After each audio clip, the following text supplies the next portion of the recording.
Urine pregnancy test करने का क्या फ़ायदा, हमें पता चल जाता है, लेकिन पता चलते ही आफत नहीं मचा देनी। अगर नहीं पता चलता तो भी बच्चा होता, उसमें क्या नुकसान होता है, कोई कोई एक्टोपिक ट्यूब रप्चर हो जाती, मर भी सकती थी, बस इतना नुकसान होता। और कोई फ़ायदा नहीं है यूपीटी टेस्ट करने का, अल्ट्रासाउंड कराने का। अल्ट्रासाउंड कराने का, यूपीटी टेस्ट कराने का ये नहीं है कि हमारा बढ़ नहीं रहा तो हम उसको सहारा दें और बढ़ा लें। जो बढ़ना है वो बढ़ेगा, हम रोक नहीं सकते, और जो नहीं बढ़ेगा वो नहीं बढ़ेगा, हम उसको बढ़ा नहीं सकते।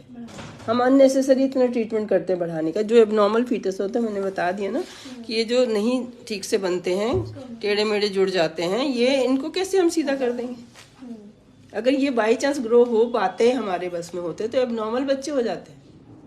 किसी के किडनी नहीं है, किसी के हार्ट नहीं है, किसी का लिवर नहीं है, लेकिन वो कैसे ग्रो करेगा, वो अंदर कैसे ग्रो करेगा, ग्रो ही नहीं करता वो, और वो नहीं कर सकता। आप कह रहे हो, अब आपने बताया इतनी देर 1 घंटा बात करने के बाद कि वीक लाइन आती थी, लो हाँ, वीकली पॉजिटिव पे तो कुछ नहीं करना, उसको प्रेगनेंसी कहना ही नहीं। इसीलिए इसका नाम अब जाके दिया है केमिकल प्रेगनेंसी, पहले नाम नहीं था। जो बुक्स लिखते हैं उन्होंने ये सब, जो मैं समझ रही हूँ, समझा रही हूँ, ये समझ के उन्होंने सोचा लोगों को साइकोलॉजिकल ट्रॉमा हो रहा है, अबॉर्शन गिन रहे हैं वो यूपीटी और बीटा एसटीजी होने के चक्कर में, तो इसको केमिकल प्रेगनेंसी कहो। ये प्रेगनेंसी केमिकल सिर्फ टेस्टों में आई है, हुई नहीं है, इम्प्लांट नहीं हुई, बस वो फर्टिलाइज करें, एग और स्पर्म मिल गए, इसका मतलब आपकी ट्यूब सही है, आपके स्पर्म ठीक है, आपके एग। आपने 3 चीज़ों की दवाई नहीं लेनी, एग बनाने की नहीं लेनी अगले 10 साल, प्रेगनेंसी हो या ना हो, है ना। थायराइड हो सकता है उसके बाद, और प्रोलैक्टिन तो होगा ही होगा। अभी हमने मेरे से बात कराने से पहले प्रोलैक्टिन ले लेते हैं, देखना रिपोर्ट आ गई क्या।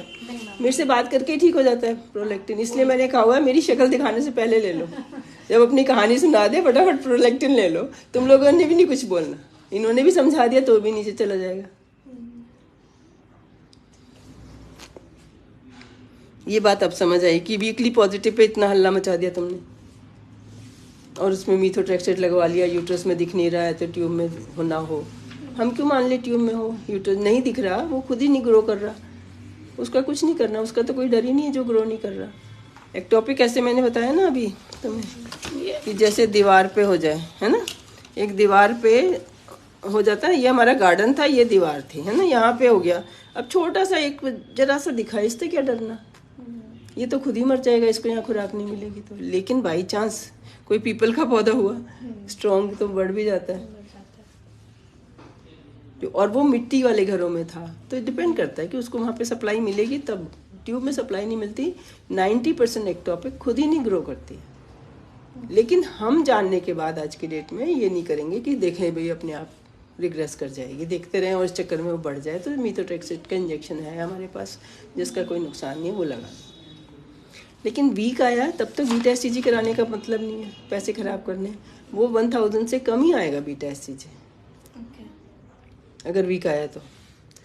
मतलब वीक अगर 2 लाइनें अच्छी सी नहीं आई, मॉर्निंग में किया 2 लाइनें बराबर नहीं आई हैं तो कोई नुकसान नहीं है, ये बढ़ेगा। और एक दिन छोड़ के करो ये बढ़ेंगी, और अगर ये नहीं बढ़ रही तो इसका मतलब वो खुद ग्रो नहीं कर रही है, ऑटोमेटिकली हो जाएगी, नहीं ग्रो कर रही। जो कि प्रेगनेंसी, हर प्रेगनेंसी के चांसेस 10% होते हैं ग्रो करने के, 90% वो रिग्रेस ही करती है। जो हमें मेंसेस में निकलते हैं उसमें भी कई होती हैं, वो और बड़े एबनॉर्मल होते हैं, उसमें 23 में से मतलब 10 ही मिले, 12 ही मिले, 20 ही मिले। ये जो यूपीटी वीकली पॉजिटिव आता है मतलब 23 के 23 मिले तो, लेकिन थोड़ा बहुत कहीं टेढ़े मेढ़े हो गए। अगर मान लो 23 में से 10 मिले और 12 13 मिले ही नहीं तो वो तो मेंसेस में ही निकल जाएगा। ऐसा भी होता है जो कि किसी को पता ही नहीं चलेगा।